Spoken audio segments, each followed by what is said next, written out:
Vamos a la palabra del Señor en la segunda carta a los Corintios, capítulo 12. Segunda carta a los Corintios, capítulo 12.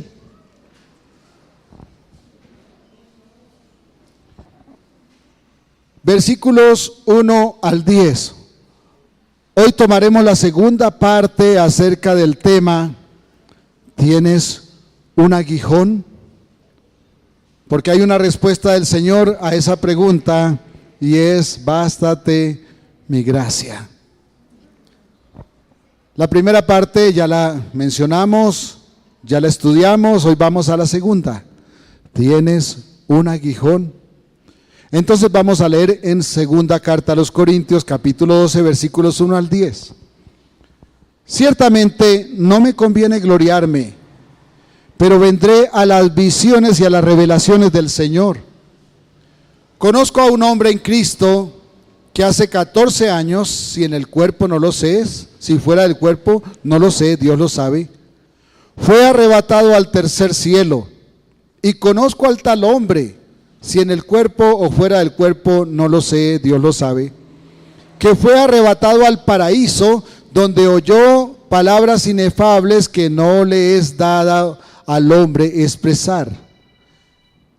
De tal hombre me gloriaré, pero de mí mismo en nada me gloriaré, sino en mis debilidades.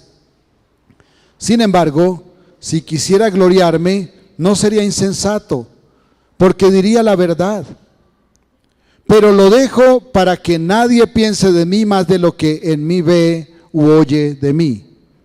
Y para que la grandeza de las revelaciones no me exaltase desmedidamente, me fue dado un aguijón en mi carne, un mensajero de Satanás que me abofetee, para que no me enaltezca sobremanera.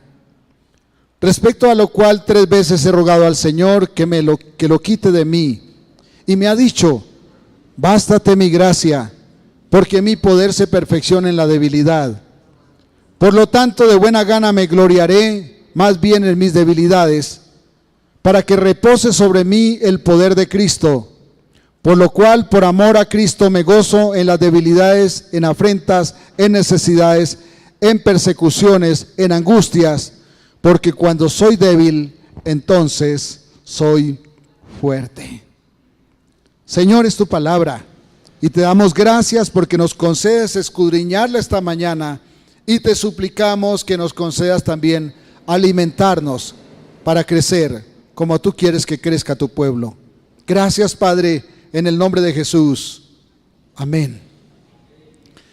En la primera parte de esta serie analizamos por qué el apóstol Pablo no habla de sus experiencias sobrenaturales.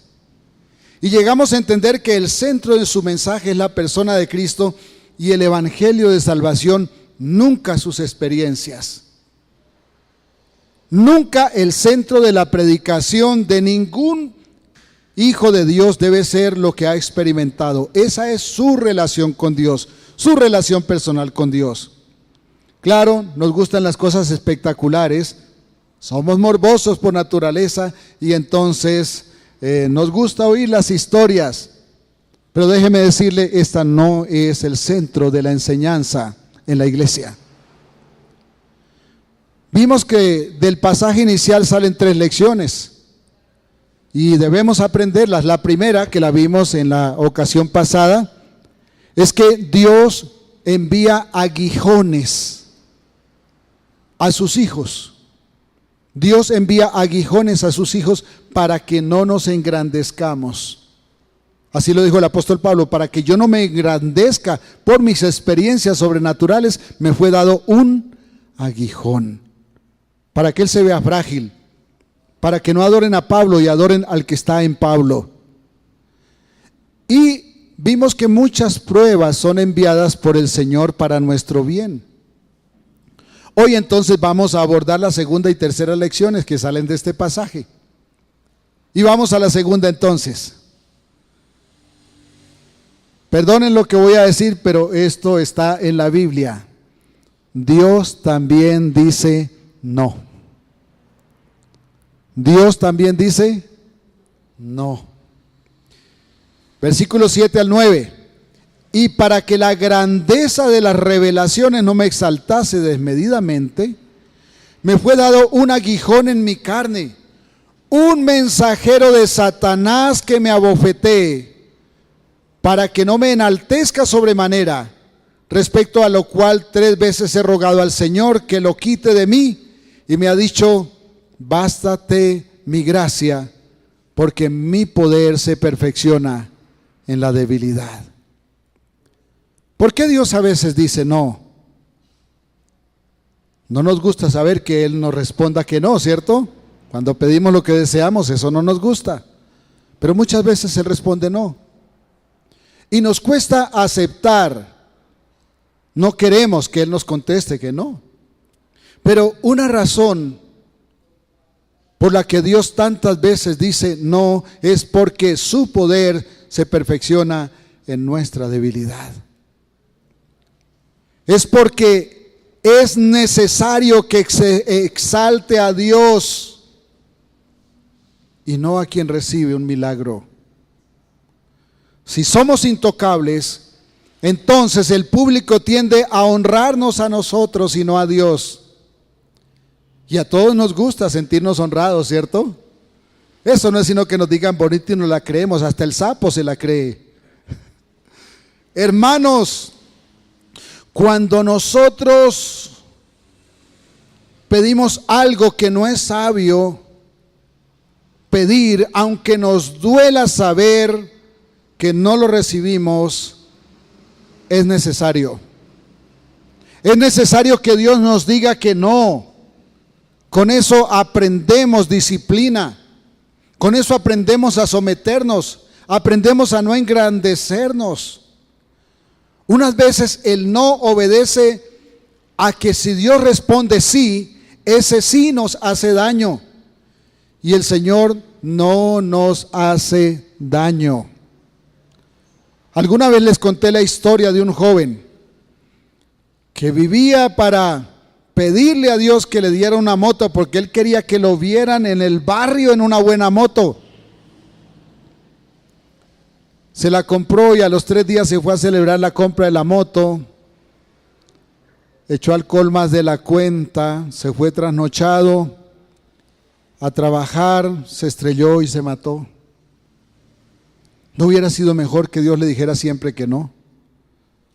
De hecho, Dios le dijo que no, pero cuando un hijo de Dios se pone obstinado insistiendo, entonces dice el Señor: he aquí yo les mando espíritu de mentira para que reciban de la mentira. Esto es duro. Dios no nos hace daño. Por eso muchas veces responde no. Y Él no nos hace daño primero porque nos ama y no quiere que llevemos las consecuencias de nuestras necedades.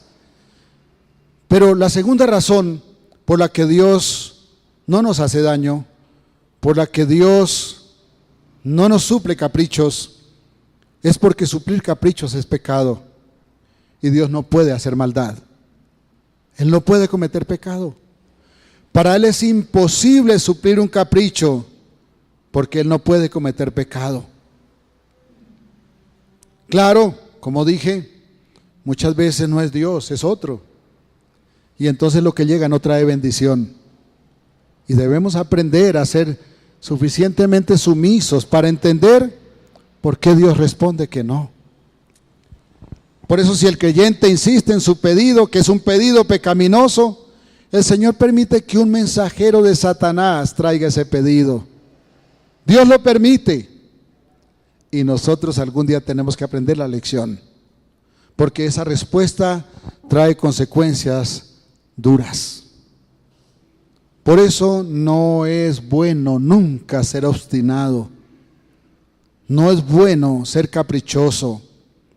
Cuando no recibimos lo que pedimos y nos llenamos de amargura, eso es pecado, porque dudamos del amor de Dios y nos rebelamos contra su voluntad. La rebelión nace de la arrogancia natural y esto es pecado. Esto afrenta al Señor. Entonces es un pecado terrible que no debiéramos cometer. Porque Dios resiste a los soberbios y da gracia a los humildes, escribe el apóstol Santiago allí en Santiago 4:6. Desobedecer por debilidad, hermanos, es pecado. ¿A usted le ha pasado? Seguro que sí. Desobedecemos por debilidad. Pero la rebelión es un pecado terrible, porque cuando nos rebelamos y no aceptamos la voluntad de Dios, esto afrenta la santidad, afrenta la soberanía del Señor. Ayer en el devocional comentábamos que es como cuando alguien quiere bajar a Dios del trono y sentarse él a dar las órdenes. ¿Y cómo nos gusta dar las órdenes? Desde pequeñitos queríamos dar las órdenes. Desde pequeñitos alguien tomaba algo y entonces el niño dice, mío. Así queremos hacer con Dios. Queremos ser hijos malcriados y esto es pecado. No se nos olvide, perdóneme que lo repita tanto, por ese pecado de arrogancia, por ese pecado de rebelión, Dios desechó al rey Saúl, que siempre quería opinar mejor que Dios. Nunca quería hacerse responsable de sus errores, pero al contrario, decía que el rey David era un hombre conforme a su corazón a pesar de los pecados de este gran rey. Por eso la rebelión es un terrible pecado. Amados, necesitamos aprender a no medir el amor de Dios por nosotros con base en cómo nos sentimos o qué nos pasa. Debemos aprender que no nos sentimos amados por Dios porque vivimos siempre en bienestar. Los hijos de Dios también pasamos momentos duros. También somos pasados por fuego. También somos probados. La diferencia entre un hijo de Dios y quien no lo es, no es por dónde pasa, sino cómo sale de cada circunstancia. Porque cuando somos hijos de Dios siempre salimos en victoria. A veces incluso hay que ofrendar la vida, pero al final somos levantados en gloria. Pero tantas veces hemos visto el milagro de Dios activo, cuando otros no salen vivos de la circunstancia y nosotros nos levantamos y seguimos de pie, como decía el salmo que leímos al principio. Necesitamos aprender a no medir el amor de Dios con base en cómo nos sentimos, con base en el bienestar que sentimos. El amor del Señor se mostró en su mayor expresión en el Calvario. Eso es la prueba de amor, el Calvario. Cristo colgado en una cruz es la mayor evidencia de su amor. La muerte de Cristo para pagar la culpa por nuestros pecados, eso es amor. Nunca podrá verse entonces el amor en que Dios provea antojos a los suyos en la tierra. Se vio en poner a su Hijo y darlo a muerte para que nosotros no vayamos al lugar de tormento por siempre. Eso es amor. Él hace todo y nos prepara para llevarnos a su gloria en el cielo, no para tenernos contentos en la tierra. Él lo dispone todo, Él lo prepara todo, Él lo designa todo, para que nosotros crezcamos como sus hijos, para que seamos moldeados a la imagen y a la estatura de Cristo. Pero saquémonos de la cabeza que Él lo hace todo para tenernos contentos en la tierra. Porque yo no conozco el primer hijo que esté 100% contento con sus papás. El día del padre, el día de la madre siempre le dice, tengo la mejor mamá, tengo el mejor papá, pero al rato ya está peleando porque no le suple sus caprichos. Así somos y peor delante de Dios. Él no nos tiene aquí para tenernos contentos, nos tiene aquí para prepararnos e introducirnos en su gloria. Así que no nos quejemos, bajemos la cabeza y digámosle gracias Señor por no dejarme hundir. Gracias Señor por no dejarme perdido. Gracias por rescatarme. Cristo en la cruz es la mayor prueba de amor. Jesús en Getsemaní dijo, si es posible pasa de mí esta copa, Pero no sea como yo quiero, sino como tú quieres. Mateo 26:39. No sea como yo quiero, Padre, que sea tu voluntad. Y estaba hablando el Hijo perfecto. Estaba hablando el que nunca cometió pecado, el que no tenía ninguna necesidad de estar allí en agonía, pero estaba puesto allí por amor de usted y por amor de mí. Yo quiero preguntarle con todo respeto, ¿con qué autoridad nos paramos de frente a Dios y le decimos, es que me tienes abandonado? Es que me tienes que dar tal cosa y no lo has hecho. ¿Con qué autoridad? ¿Cierto que no tenemos ninguna razón? Si Él puso a su Hijo sin ninguna necesidad, sin ninguna más que por amor, y todavía a su Hijo le dice, hágase tu voluntad y no la mía, porque nos amaba, porque no quería vernos hundidos. Es que la voluntad de Dios, cualquiera que sea, dice el texto que leímos allí en Romanos, es buena, es agradable y es perfecta. Bueno, y si para alguien no es agradable la voluntad de Dios, entonces hay como un problema allí, ¿cierto? ¿Saben cómo se llama eso? Rebelión, obstinación, se llama terquedad. Quien no acepta la voluntad de Dios como buena, como agradable y como perfecta, debe arrepentirse, pedir perdón y clamar misericordia. Quizás alcance misericordia. Esa voluntad buena, agradable y perfecta es todo lo que necesitamos para vivir bien. Y sobre todo para asegurar nuestro lugar en la gloria del Señor en el cielo. ¿Para qué dinero si nos llena de ambición y arrogancia? ¿Para qué dinero si nos aparta del Señor? ¿Para qué salud si no honramos a Cristo en nuestro cuerpo? Es triste que le pidamos salud al Señor y apenas la tenemos, corremos a hacer lo peor con nuestro cuerpo, a envenenarlo de nuevo, porque nos gusta envenenar el cuerpo con excesos. A veces los cristianos pensamos, no, lo que es malo es la botella de whisky. Hermanos, también el kilo de grasa, también las empanadas vueltas a fritar, freídas en un aceite que lleva meses allí, que ya parece peor que aceite quemado de carros. Los hijos de Dios trabajamos para que nuestro cuerpo sea sano. Trabajamos para que vivamos mejor. Siempre decimos salud, dinero y amor. Faltó lo más importante. Dios. Dios. Sin Dios, ¿para qué salud? Sin Dios, ¿para qué dinero? Sin Dios, ¿para qué tener a alguien al lado con quien nos sintamos amados? Mejor mutilado en el cielo que elegante, escultural y completo en el infierno. Tantas veces duele, es verdad. Aunque tantas veces duela, la voluntad de Dios siempre será buena, agradable y perfecta para sus escogidos. Y debemos aprender a recibirla. El aguijón que sufría Pablo fue el medio que el Señor usó para mantenerlo en humildad. Si el apóstol no es aguijoneado, como él lo decía, si no es abofeteado por el diablo, él se le olvida la humildad.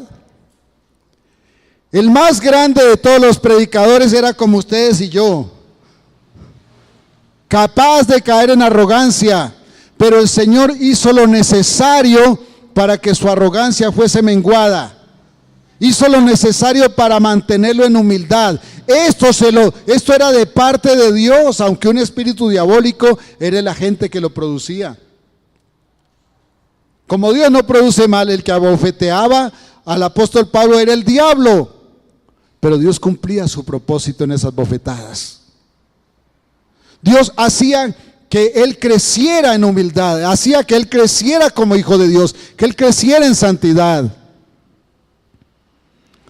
Tal vez el Señor le dio una enfermedad dolorosa. Él dice que parece que eso le apareció después de que vio las visiones, ¿no? porque dijo, para que lo grande de las visiones no me exaltase sobremanera, entonces me fue dado un aguijón, un mensajero del diablo que me abofetee. Porque cuando perseguía a la iglesia parece que estaba alentadito. Tal vez el Señor le dio una enfermedad que dolía mucho. Y cuando eso pasó, entonces el diablo enviaba a sus demonios, tal vez para hablar a los oídos, porque el demonio sabe hablar en subliminal. Ahora mismo estoy atendiendo a una persona por allá en otro lugar. No se preocupen, ni siquiera es aquí, es por allá, es por teléfono. Ella siente que algo en su conciencia dice, tú vas a ser lesbiana. Y eso no sale, la niña no quiere serlo. Es un espíritu que le habla en una voz que no lo percibe su consciente, pero va al inconsciente. Eso se llama subliminal. Y me imagino que el diablo le hablaba así al apóstol Pablo y le decía, Pablo, ¿ves que le sirves a Dios y Él no escucha tu oración? Porque Él había pedido que Dios le quitara ese aguijón. ¿Ves, Pablo, que le sirves a Dios y Él no escucha tu oración? Mira, Pablo, cómo te tiene sufriendo tu Dios. Pablo, si me sirves a mí, yo te daré lo que pidas. Pablo, yo no disfruto viéndote sufrir como lo hace tu Dios. Ahora, Dios no disfruta viendo sufrir a sus hijos, pero Dios hace lo necesario por sus hijos para formarlos. Porque nos prepara para introducirnos a su gloria, como lo dije hace rato, no para tenernos contentos en la tierra. Ay, amados, si oímos esa voz seductora del engañador, créanme, caemos al abismo. Va a doler más. Va a doler más, porque todo terco termina sufriendo más de lo que debió sufrir. Por eso, no se deje tentar del enemigo para llegar a renegar contra el Señor por el dolor que sufre en este momento. Tal vez en este momento está sufriendo, tal vez un dolor físico. Ayer llevaron a la hermanita de Andrea a la clínica con un dolor terrible en su vientre. Ya está en su casa. Pero eso es muy duro. Ayer me escribió una persona y me decía, tengo un dolor en mi cuerpo que no lo soporto y un dolor de cabeza que se me estalla la cabeza. Y a uno que no le está doliendo una muela, por ahí uno dice, pues eso es un virus, pero eso no calma a nadie. Bueno, la compañía en medio del dolor calma a las personas. Y eso es bueno. No se deje tentar de renegar contra el Señor por el dolor que hoy sufre. Aprendamos a buscar qué propósito tiene Dios en aquello por lo cual estamos pasando. Aprendamos a buscar, no nos cansemos de buscar. Había un muchacho que le regalaron una caja de estiércol de caballo y él empezó a buscar el caballo. Dijo, si aquí está el estiércol, en alguna parte debe estar el caballo. Pero a otro le habían dado una bicicleta muy bonita y dijo, es que a mí no me gusta ese color. Ay, amados, ¿cómo somos con el Señor? Dios es soberano y Él ejerce control sobre todo. Incluso los ataques del enemigo que intenta, y a veces lo logra, casi siempre, intenta seducirnos para rebelarnos contra el Señor y para hablar mal de Él, contra su palabra, contra su nombre y contra su santa voluntad. El diablo siempre intenta desviarnos y hacernos caer en rebelión. No deje que el diablo le seduzca a dar la espalda a la voluntad del Creador. Él nos ama, aunque nos cueste comprender su amor en medio del dolor. Cuando pasamos por el dolor, tenemos dos opciones: nos desesperamos o aprendemos a buscar que en algún lugar esté el amor de Dios. Y seguro que allí está, porque Él nos ama. Todo lo que Dios permite, todo lo que Él permite en sus hijos es para su gloria, pero también para nuestro bien. No se nos olvide esto. No es que Él disfruta viéndonos sufrir, como tal vez le decía el diablo al apóstol Pablo, no. O como se lo ha dicho a usted tal vez, cuando se siente tentado a renegar en el dolor. No, Él lo hace para el bien de sus hijos, además de hacerlo para su gloria. Es que el bien de sus hijos glorifica al Señor. Es por su amor infinito que nos moldea para hacernos más al carácter de Cristo, al hombre, a la mujer que Él va a introducir en el cielo. Noten que Dios hace algo por el bien de Pablo, porque el aguijón era por el bien de Pablo. Y el diablo también quiere hacer lo suyo en el mismo proceso.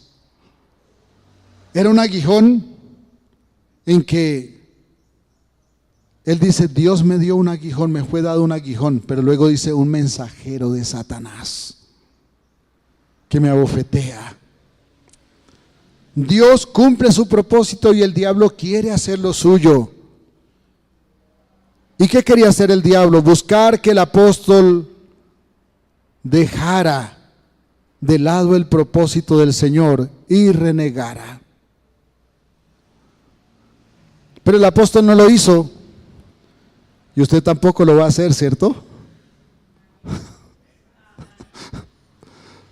¿O sí?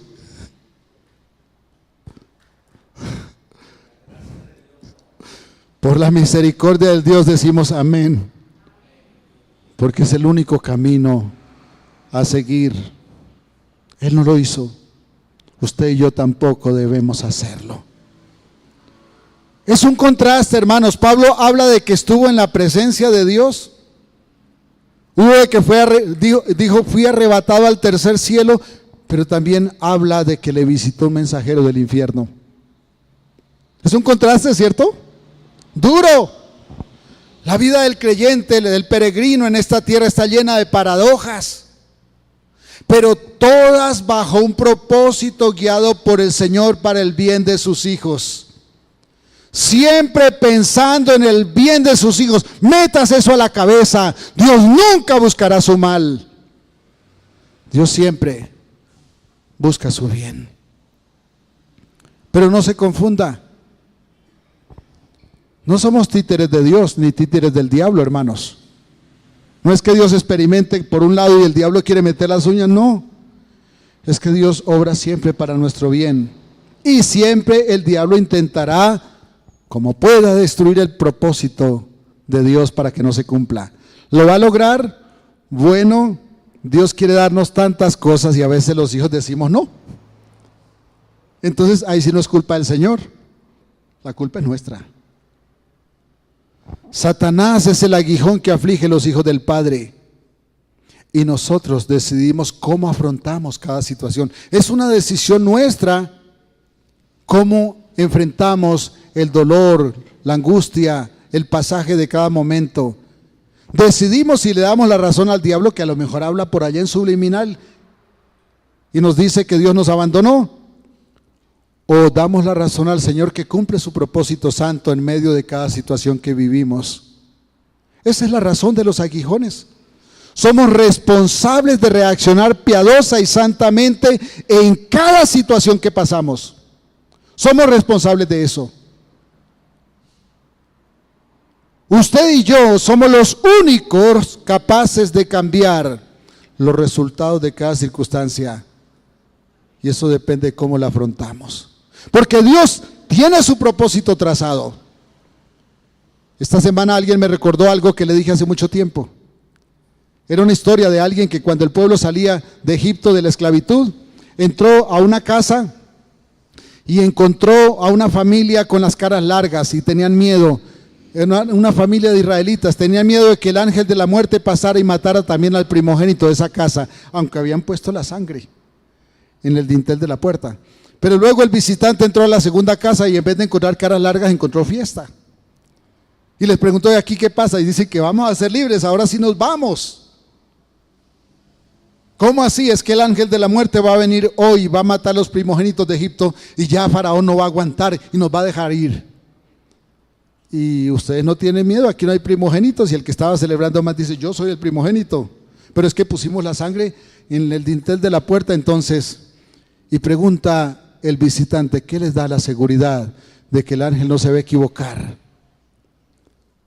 Y entonces dice el papá, pusimos la sangre del cordero en el dintel de la puerta y esto nos da la seguridad por fuera. pero la seguridad por dentro nos la da la fidelidad, la palabra inerrante de Dios.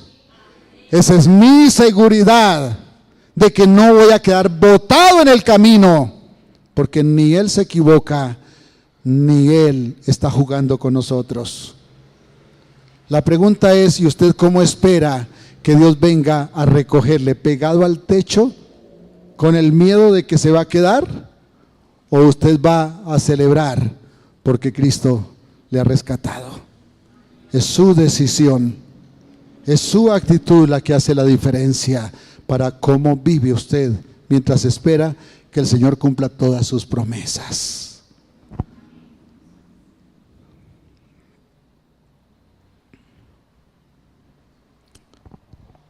Cuando Dios mete su mano para bendecir a sus hijos, no hay diablo que se oponga.